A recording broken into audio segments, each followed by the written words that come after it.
তো diabetes diabetes এই টার্মটা তো এখন আমরা সবাই জানি যে ডায়াবেটিস ওর ডায়াবেটিস এর ডায়াবেটিস মানে আমাদের চারিপাশে আজ ডায়াবেটিসে ভর্তি।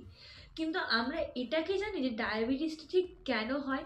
দেখো, ডায়াবেটিস হওয়ার পিছনে কিছু রিজন রয়েছে। সেই রিজনগুলো এখন আমরা অনেকেই জানি, অনেকেই বলতে পারবো যে লাইফস্টাইল ইস্যু বা আমাদের যে খাবার দাবারের যে চেঞ্জেস, এই কারণে ডায়াবেটিস হচ্ছে।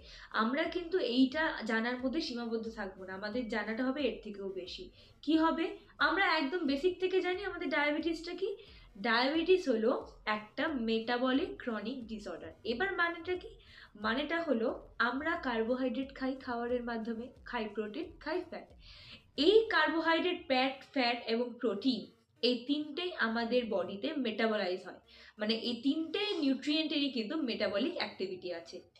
যখন এই তিনটে জিনিসের মেটাবলিক অ্যাক্টিভিটিতে কোনো ডিসরাপশন আসে, তখন কিন্তু ডায়াবেটিস কেন আরো অন্যান্য অনেক সমস্যায় দেখতে পাওয়া যায়।